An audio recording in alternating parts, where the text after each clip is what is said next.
बिस्मिल्लाहिर्रहमानिर्रहीम। अस्सलामु अलैकुम वरहमतुल्लाहि वबरकातुहू। मुअज़्ज़िज़ हाज़रीन इकराम, बुज़ुर्गान कौम और मिल्लत,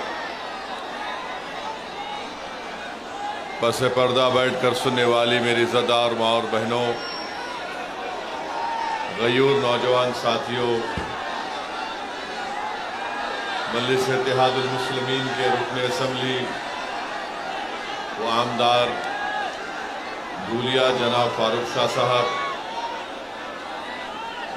शहर सदर जनाब मुख्तार बिल्डर साहब, ज़िले सदर जनाब नासिर पठान साहब, अज़ीज़ान मिल्लत, बुज़ुर्गान कौम और मिल्लत, उलमा इकराम, मेरे नौजवान साथियों, आप जानते हैं कि 5 साल पहले पिछले विधानसभा के चुनाव में आपका इत्तेहाद, आपकी दुआएं, नौजवानों की बेलोस मेहनतें, बुजुर्गों और उलमाए कराम की सरपरस्ती ने जनाब फारूक शाह साहब को धूलिया से आपने अपना आमदार मुंतखब करवाया और 4.5 पौने 5 साल के अरसे में आप देखते हैं कि जनाब फारूक शाह साहब ने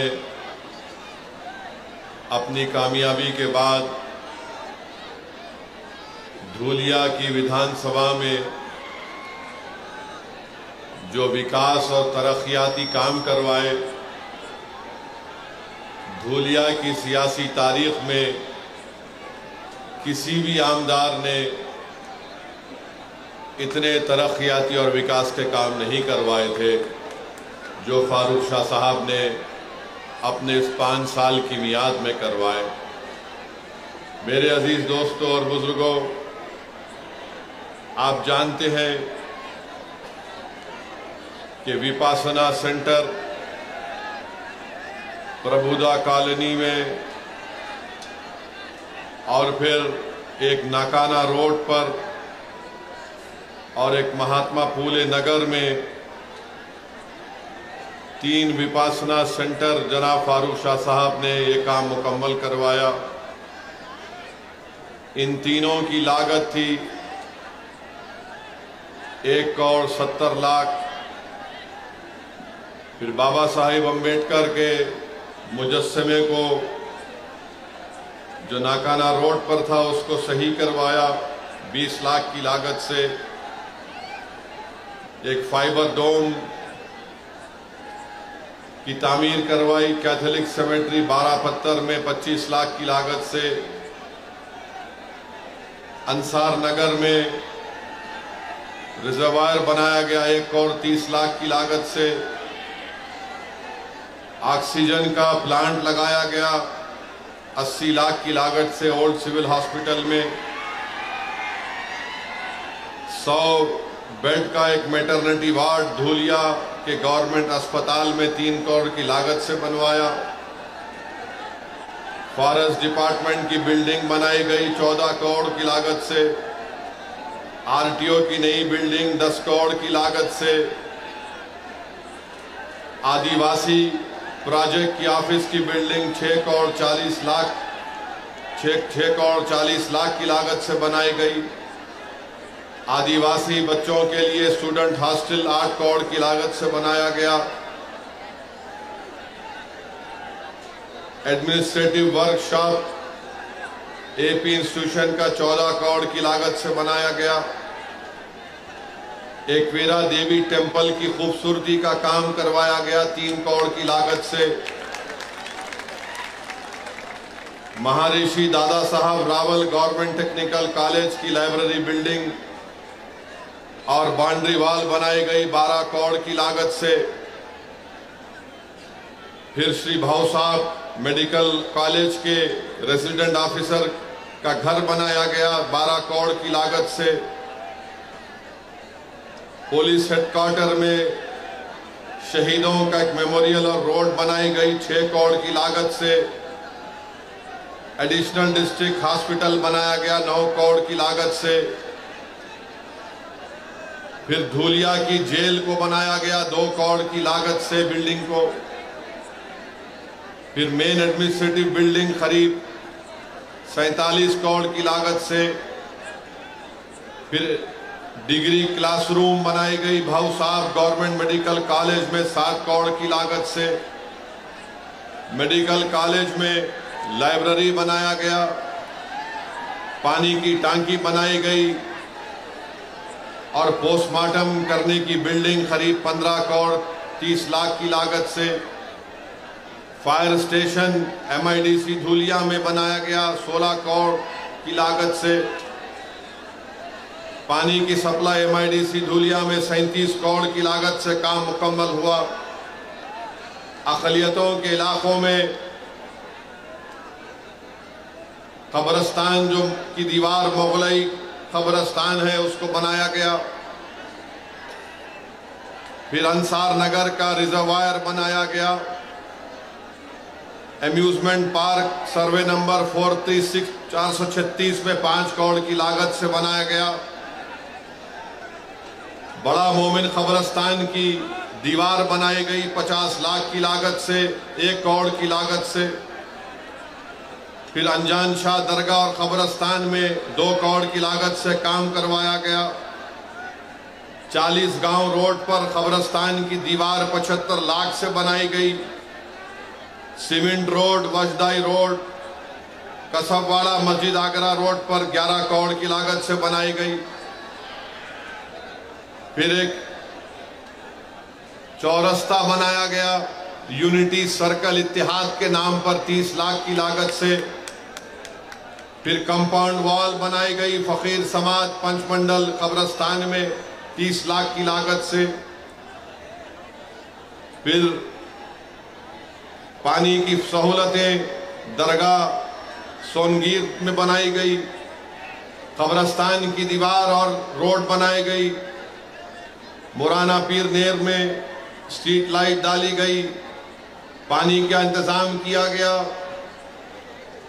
धूलिया सोनगीर जिंदा मदरसा दरगाह के पास तो मुख्तलिफ काम जनाब फारूक शाह साहब ने करोड़ों रुपए के काम पूरे धूलिया में करवाए।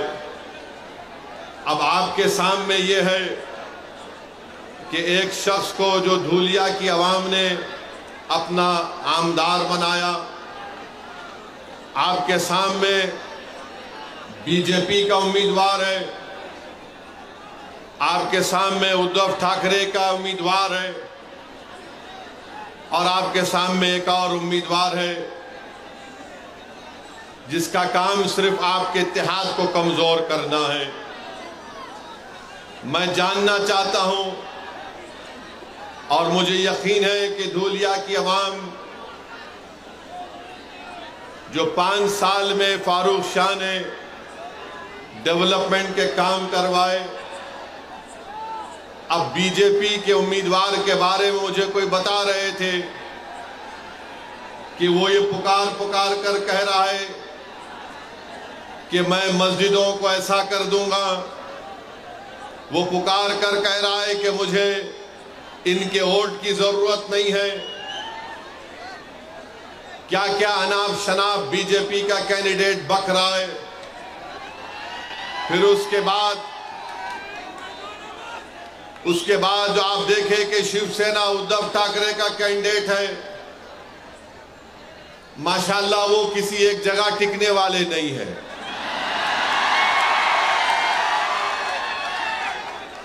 कभी कांग्रेस में भी थे वो, हाँ, राष्ट्रवादी कांग्रेस में भी थे,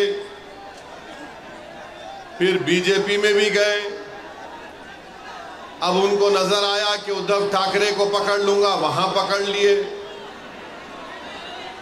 ये पहले भी 3 मरतबा 2 मरतबा के MLA थे। मैं बीजेपी और उद्धव ठाकरे की पार्टी के कैंडिडेट से हम जानना चाहते हैं कि तुम सिर्फ मुसलमानों से सेकुलरिज्म से नफरत करते हो, बताओ धूलिया के लिए तुम्हारा क्या प्रोग्राम है? तुम धूलिया में क्या करना चाहते हो? तो दोनों के पास कोई प्रोग्राम नहीं है।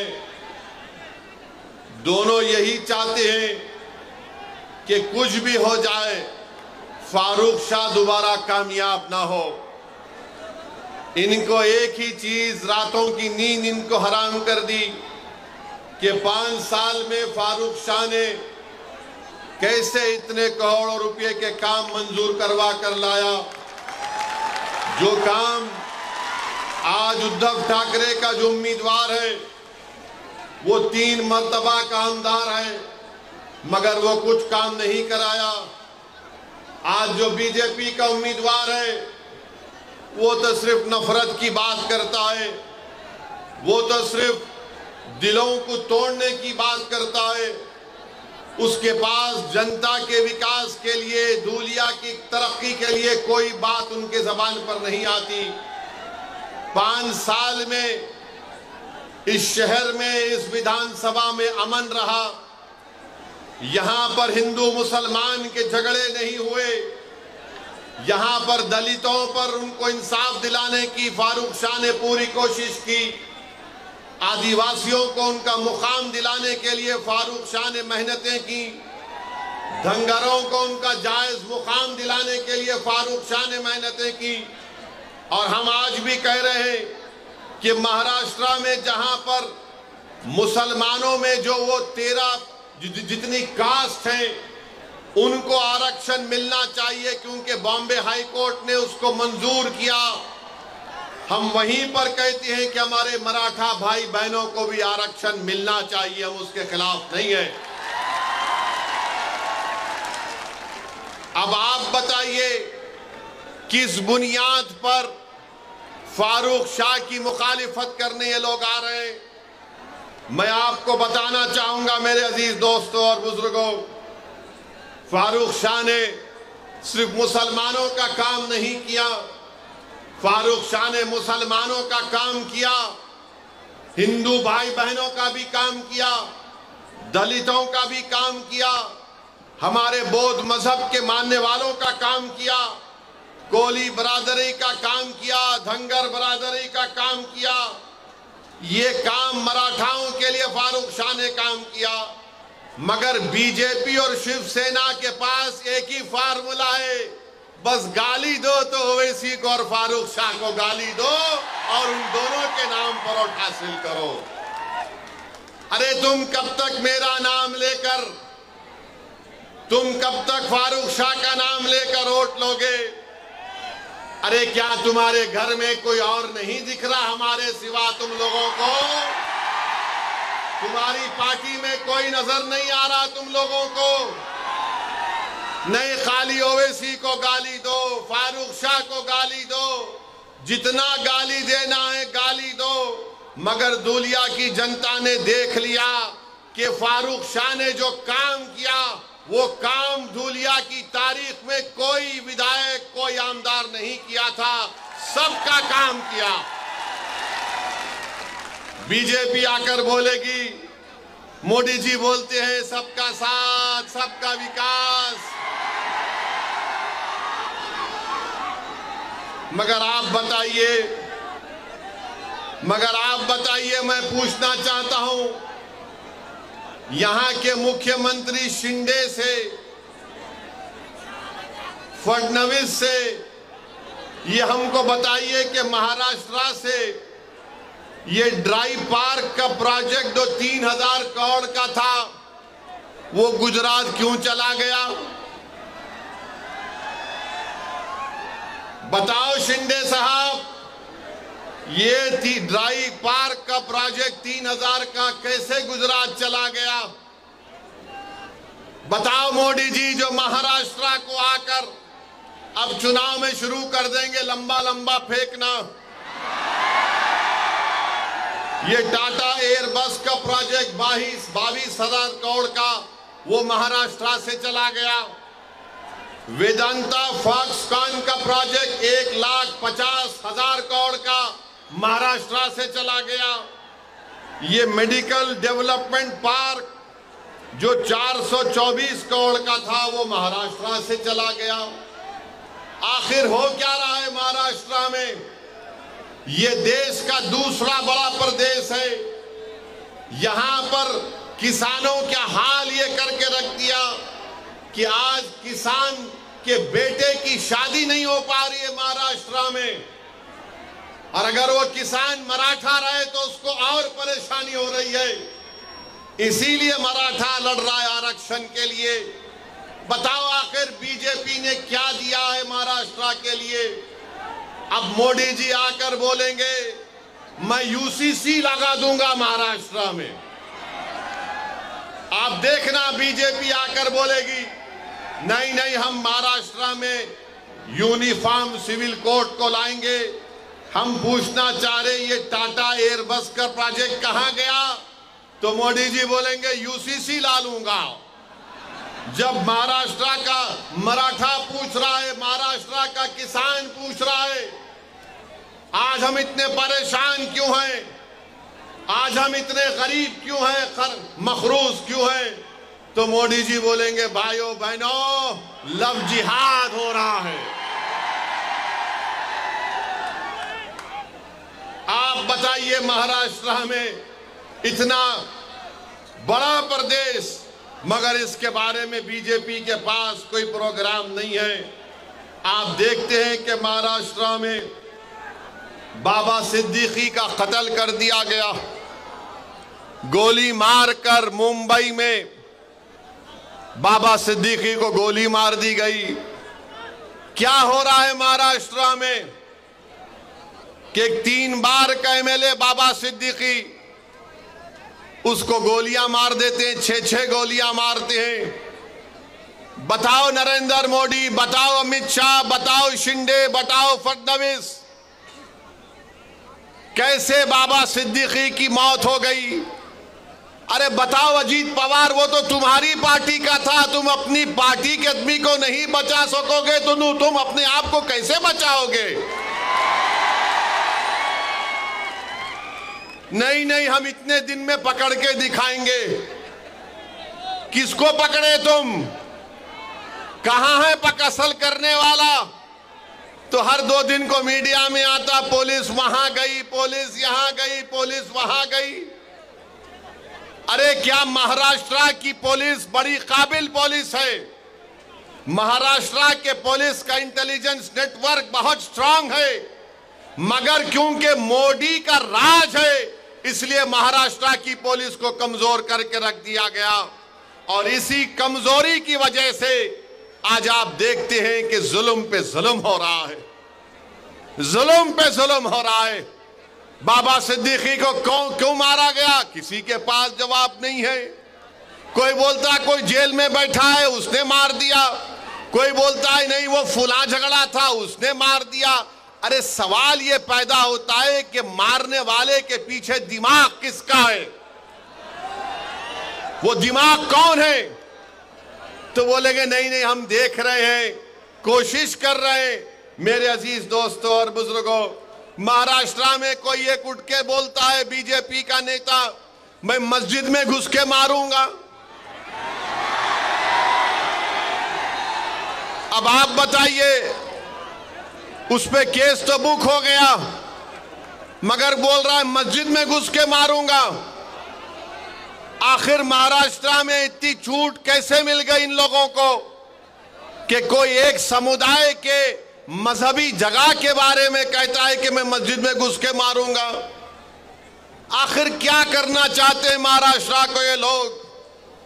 क्या यहां पर आप दंगे कराना चाहते हैं मोदी जी? क्या करना चाहते हैं महाराष्ट्र में आप?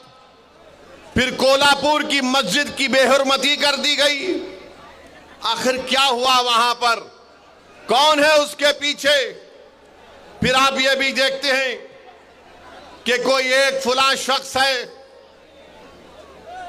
उन्होंने रसूलुल्लाह सल्लल्लाहु अलैहि वसल्लम की शान में गुस्ताखी करने की कोशिश की। उनके बाजू खड़े हो जाते हैं शिंदे और बोलते मैं इनके साथ हूं। अरे आप उनके साथ हैं या महाराष्ट्र के जनता और भारत के संविधान के साथ हैं? बताओ शिंदे। कोई खड़े होकर अनाप शनाप बकता है, कानून उसके ताल्लुक से कहता है कि किसी को भी इजाजत नहीं है कि वो किसी मजहब के बारे में अनाप शनाप बके। और सारी दुनिया जानती है कि इस्लाम के मानने वालों के लिए प्रॉफेट मोहम्मद सल्लल्लाहु अलैहि वसल्लम हमारे जिस्म से अगर पूरा खून भी निकल जाए तो हमारे लिए कम है। वो है हमारे लिए प्रॉफेट मोहम्मद सल्लल्लाहु अलैहि वसल्लम। मगर कोई एक्शन नहीं लिए, खाली एक रस्मी केस बुक कर दिए और बोले नहीं केस बुक हो गया। जो मजलिस को बी टीम बोलते, कोल्हापुर का एमपी उनकी बहू ने विड्रॉ कर लिया, शिंदे को नमस्ते कर लिया। अब बी टीम कौन हुए बताओ? अब बी टीम कौन हुए बताओ आप? जिस शख्स ने रसूलुल्लाह सल्लल्लाहु अलैहि वसल्लम के खिलाफ अनाप शनाप बका, पूरे महाराष्ट्र में पूरे बड़े बड़े लोग थे ना जो अपने आप को सेक्युलर बोलते हैं, जो अपने आप को मसीहा मानते हैं, जो कहते हैं कि हम है ना तुम्हारे लिए, तुम क्यों डर रहे? मगर किसने एहतजाज बुलंद किया? कोई पार्टी आगे नहीं आई। अगर कोई आगे आया तो इम्तियाज जलील आगे आया। इम्तियाज जलील ने कहा कि हम जुलूस निकालेंगे, हम औरंगाबाद से बंबई जाएंगे। तो ये जो हमारे ओटों को तोड़ने वाले लोग हैं,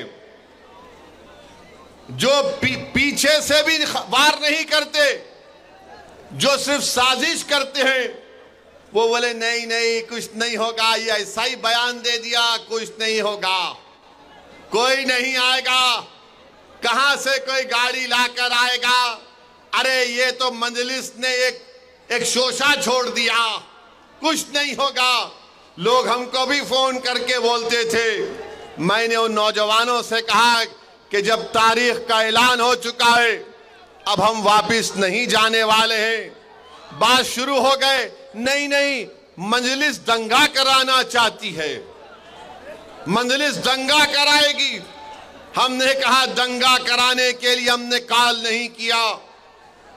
रसूलुल्लाह सल्लल्लाहु अलैहि वसल्लम रहमतुल लिल आलमीन है, वो रहमतुल मुस्लिमीन नहीं, वो तमाम आलम के लिए रहमत है। He is the profit of Mankind, वो रहमतुल आलमीन है। और हम रहमतुल आलमीन के नाम पर दंगा नहीं कराते, ना कभी कराए ना कभी होने देंगे इंशाअल्लाह ताला। मगर जब इम्तियाज जलील पीछे नहीं हटा, मजलिस पीछे नहीं हटी, और जब औरंगाबाद से काफिला गाड़ियों का निकला, तो औरंगाबाद के पुलिस, बड़े बड़े महाराष्ट्र के पुलिस वालों ने इम्तियाज जलील को बोला कि सर क्या करना चाहते हैं आप? तो इम्तियाज जलील ने कहा कि देखो, मैं बंबई जाकर महाराष्ट्र के होम मिनिस्टर को एक मेमोरेंडम देना चाहता हूं कि जिसने ये अनाप शनाप बका उसके खिलाफ कार्रवाई हो। अगर आप मुझे औरंगाबाद में रोक देते तो अमित शाह औरंगाबाद में, मैं उनसे जाके मिलूंगा। तो पुलिस वाले बोले नहीं नहीं आप बंबई चले जाओ, क्योंकि हम एक धूलिया के शाह से तंग हैं। अगर आप भारत के होम मिनिस्टर शाह को तंग करेंगे तो हमको तंग कर देगा वो। तो हमने कहा कि धूलिया का शाह है और शाह रहेगा इंशाअल्लाह ताला। मगर अमित शाह अब महाराष्ट्र में आके चीखा मार मार के बोलेंगे, क्यों ऐसा उंगली उठा के, ऐसा उंगली उठाते। मगर जुलूस गया। मैं सलाम करता हूं आप तमाम को कि 15,000 से ज्यादा गाड़ियां थीं, हम तमाम निकले और महाराष्ट्र की तारीख में आपने एक नई तारीख रकम करवाई। जो लोग मजलिस के बारे में बोलते थे ये रोड पे निकलेंगे तो दंगा होगा, औरंगाबाद से 15,000 गाड़ियों का काफिला गया, मुंबई थाने के पास भिवंडी के पास रोका गया, वहां के कलेक्टर को नुमाइंदगी दी गई। नौजवान बड़े जज्बात में थे और इम्तियाज जलील से कह रहे थे चलो मुंबई चलो। इम्तियाज जलील ने कहा कि नहीं, हमारा मकसद ये था कि हम हमारी नुमाइंदगी, हमारा मेमोरेंडम सरकार को दें और उनको बता दें कि ये हमारा गम और गुस्सा का इजहार करने का तरीका है। हमने अपने गम और गुस्से का इजहार किया और इम्तियाज जलील अगर चाहता तो हजारों गाड़ियों को लेकर बंबई जा सकता था, मगर इम्तियाज जलील ने कहा कि मजलिस इत्तेहादुल मुस्लिमीन की पॉलिसी लोगों को जज्बात में लाकर दंगा कराना है, लॉ एंड ऑर्डर का प्रॉब्लम पैदा करना नहीं है। इम्तियाज जलील अमन से सब लोगों को अपने अपने घर को वापस भिजा दिया। ये मजलिस इत्तेहादुल मुस्लिमीन है और ये लोग हम पे गालियां देते हैं, अरे मजलिस ऐसी मजलिस वैसी। अरे वक्फ बोर्ड का बिल जब पार्लियामेंट में पेश हुआ तो कहां थे उद्धव ठाकरे के एमपी?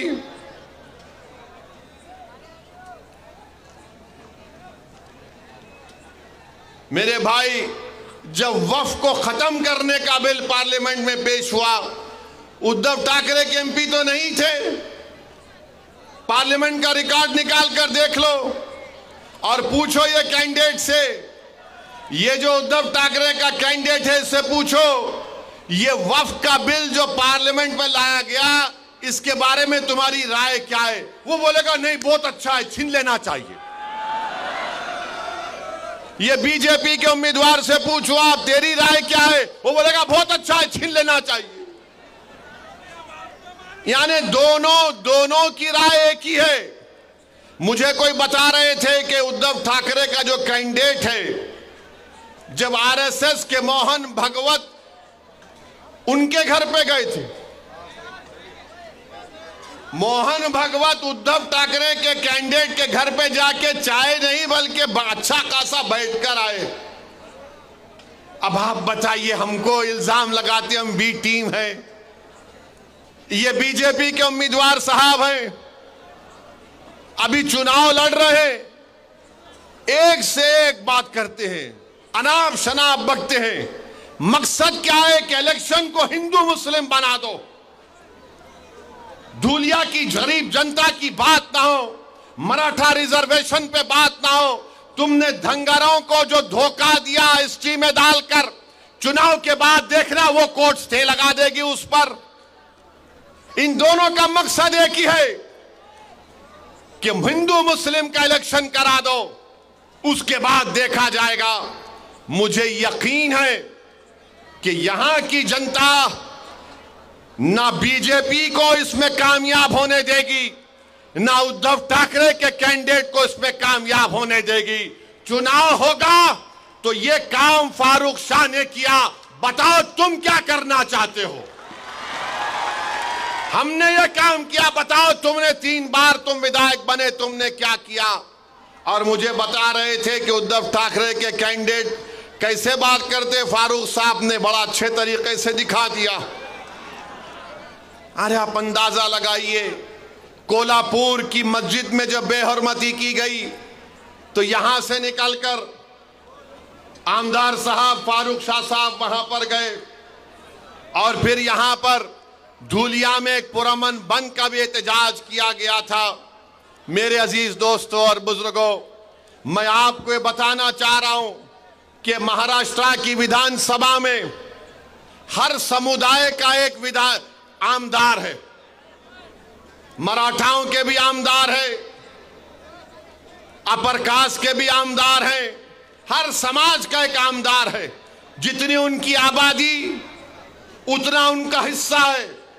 मगर महाराष्ट्र की विधानसभा में अगर एक समुदाय है जिसकी आबादी के मुताबिक उनका आमदार नहीं है तो वो मुसलमान बिरादरी। आपको मालूम कि 1990 में 10% मुसलमान महाराष्ट्र की विधानसभा में जीत कर जाते थे। आज 2019 में सिर्फ 5% जीत कर गए। इसका जिम्मेदार कौन है बताओ? इसका जिम्मेदार वो लोग हैं जो सिर्फ हमारा वोट लेते हैं और फिर हमको भूल जाते हैं। मैं आपको धूलिया की जनता को, इन नौजवानों को, बुजुर्गों को एक पैगाम देने आया हूं कि इम्तियाज जलील 15 साल के बाद 2019 में मेंबर ऑफ पार्लियामेंट बना, खासदार बना। 2024 का चुनाव आया तो सब के सब एक हो गए। मोहब्बत की दुकान, नफरत की दुकान, तमाम दुकानदार एक हो गए और सब ने कहा कि हमने एक मुसलमान को टिकट नहीं दिया। ना मोदी ने दिया, ना उद्धव ने दिया, ना चाचा ने दिया, ना फुला ने दिया। सबकी एक ही ख्वाहिश थी कि कुछ भी हो जाओ महाराष्ट्र से, महाराष्ट्र के 11% मुसलमान का एक एमपी औरंगाबाद से जीत कर पार्लियामेंट में ना जाए। वो अपनी साजिश में कामयाब हो गए। इम्तियाज जलील को उन्होंने हरा दिया। मगर मैं सलाम करता हूं इम्तियाज जलील को। वो हार गया मगर वो मायूस नहीं हुआ। महाराष्ट्र की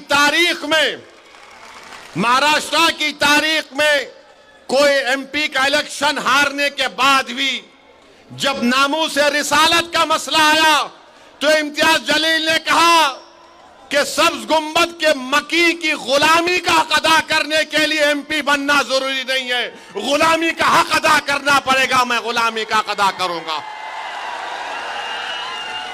मगर मैं आपको बाखबर कर रहा हूं, मैं आपको बता रहा हूं, वही साजिश धूलिया में करने जा रहे हैं। जिस तरह इम्तियाज जलील को हराया गया पार्लियामेंट के इलेक्शन में, उसी तरह की साजिश धूलिया में करना चाहते हैं और यही चाहते हैं कि फारूक ना बने।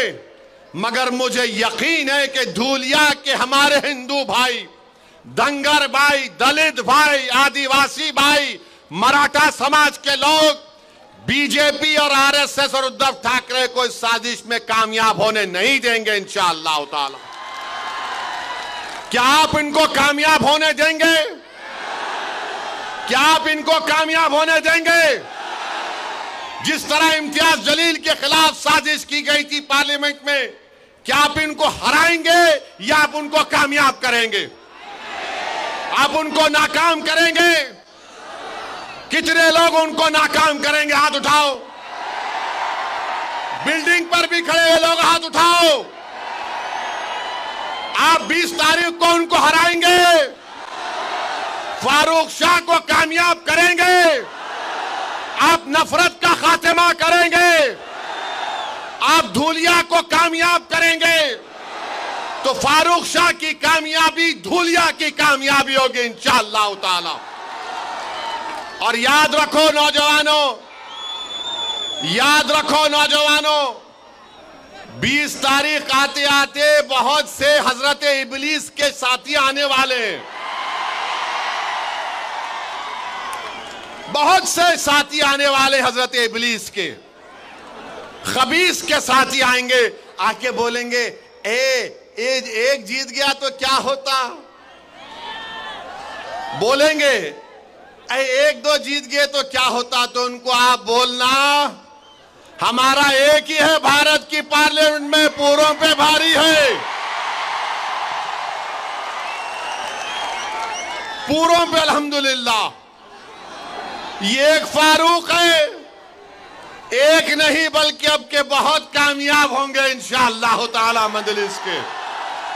मगर ये लोग आएंगे, आके आपके कान में जैसा इबलीस थूकता, ऐसा नहीं, ऐसा हो सकता क्या, देखिए ये मैथमेटिक्स ऐसा है, ये इतना, ये इतना, ये इतना, ये इतना।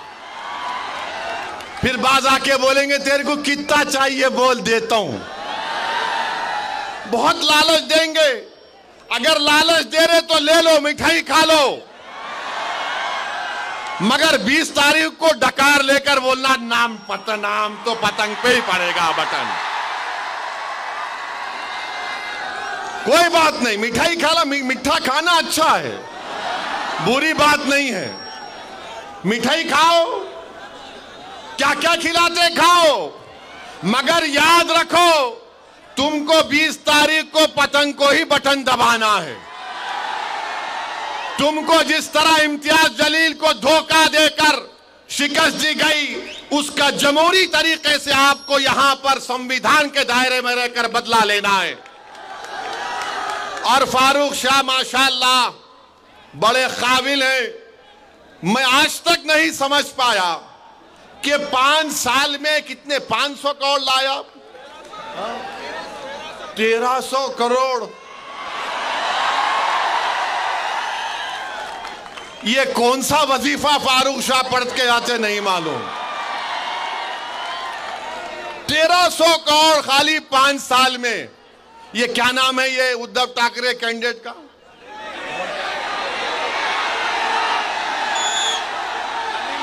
हाँ, अरे गोटे साहब,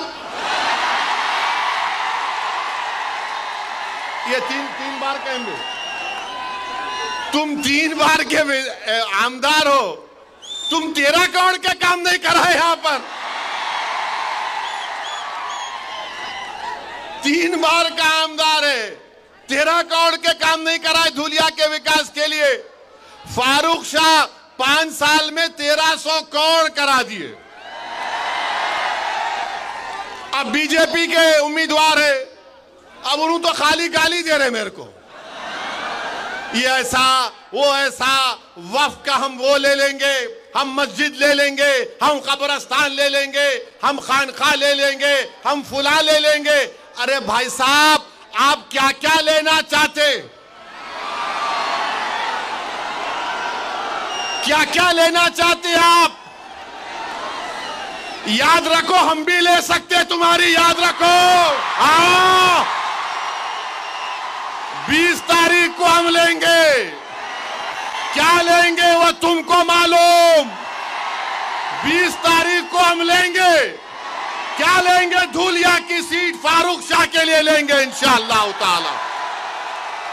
अरे कोई बात है, मैं बीजेपी का हूं, मैं ये ले लूंगा, मैं वो ले लूंगा। अरे आप क्या बादशाह सलामत है, उंगली रखते कि मेरी हो जाती। अब वक्फ बिल का बोल रहे हम मस्जिद ले लेंगे। मेरे को पार्लियामेंट में बीजेपी के एमपी मिले गलती से, वक्फ बिल के बारे में मेरे को बोले ए ओवैसी। मैंने पूछा बोलो प्यारे, बोले ये क्या तुम वक्फ बिल के बारे में इतना बोलते? अरे यार, तुम जाके खेत में नमाज पढ़ते, वो तुम्हारी वक्फ हो जाती। तुम बैठ के कुरान पढ़ते, वो जगह तुम्हारी वक्फ हो जाती। मैंने बोला तुमको गलत है। तीसरा भी एक है। बोले क्या? मैं पार्लियामेंट में भी कभी कभी नमाज पढ़ जाता तो मेरी हो जाती क्या? कोई बात है? कोई बात है बोलो आप। भाई उर्दू की एक कहावत है, दखनी कहावत है कि मामू की दुकान पे नाना की फातिहा बोलते ना। अरे जब तक मेरी प्रॉपर्टी नहीं रही मैं वक्फ कैसे करूंगा? मगर मोदी जी एक फैला दिए, बोलो वक्फ करो, सब करो, सब। नहीं, भारत सरकार में इंडियन आर्मी के बाद सबसे ज्यादा जायदादें वक्फ बोर्ड के पास है। मोदी जी आप एक काम करना मेरा, और ये जो बीजेपी का कैंडिडेट है उसको भी बोल रहा हूं मैं, मुंबई में एक बहुत दुनिया के अमीर तरीन आदमी का बहुत लंबा घर है, बहुत बड़ा घर है ना, वो वक्फ का दिला दो ना हमको। कोई नहीं बोलेंगे, नहीं उसके बारे में नहीं बोले। अरे क्यों नहीं बोलते? वो यतीम खाने के ऊपर जो दुनिया का अमीर तरीन आदमी है, यतीम खाने के ऊपर अपना घर बना लिया। मोदी जी, आप यतीम खाने के घर में, उस शख्स के घर में शादी की मुबारकबाद देने गए। मोदी जी, क्या आपको तकलीफ नहीं हुई? यतीमों के जगह पर जिसने अपना घर बना लिया, आप वहां पर चले गए। जो यतीम खाना था आगा खानी लोगों का, वहां पर उसने अपना महल तामीर कर लिया। और यहां पर बीजेपी के कैंडिडेट बोल रहे, मैं ये ले लूंगा, मैं वो ले लूंगा। अरे बाबू, तू क्या क्या लेगा बता दे। एयरपोर्ट तेरा, माने इनका माने दे दिए, पोर्ट तेरा, रोड तेरी, सब तेरी। अब तो ऐसा लग रहा है कि बीजेपी वाले बोलेंगे, बेटा तेरे को सांस लेना है तो टैक्स दे दे। नफरत, सिर्फ नफरत इनके पास, और कुछ भी नहीं है। दिखाने के लिए कुछ भी नहीं है बीजेपी के पास। नौजवान परेशान है, रोजगार नहीं है, तो नौजवानों को बोल दिए तुम लव जिहाद पे लग जाओ। नौजवान भूखा है तो बोले तू गाय की रक्षा के लिए तू कुछ भी कर ले। मैं पूछना चाह रहा हूं, 10 साल में बीजेपी ने देश को क्या दिया? इस देश के गरीब नौजवानों को क्या दिया? इस देश के किसानों को क्या दिया? कुछ भी नहीं दिया। क्या दिया? नफरत करो मुसलमानों से, नफरत करो, डर दिखाओ मुसलमानों का, मुस्लिम अकलियत का।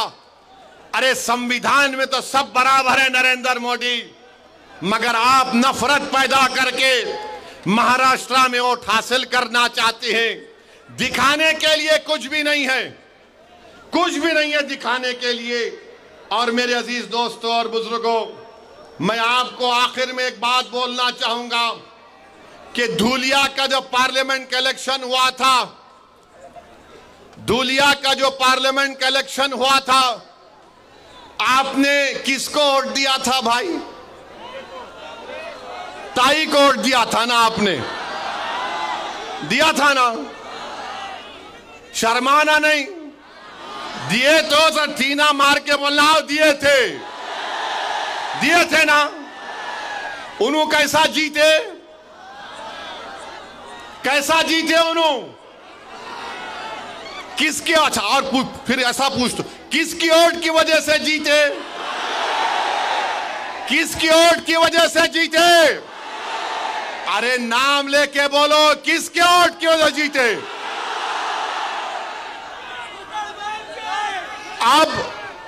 अब आप क्या करेंगे ये विधानसभा के चुनाव में? किसको वोट देंगे? किसको वोट देंगे? क्या किसको वोट देंगे? कौन से निशान पे बटन दबाएंगे? कौन से निशान पे बटन दबाएंगे? डरेंगे तो नहीं, हिम्मत तो नहीं हारेंगे, कहीं मोदी से नहीं डरेंगे, कहीं डर जाएंगे तो नहीं ठाकरे से। किससे डरेंगे फिर? किससे डरोगे?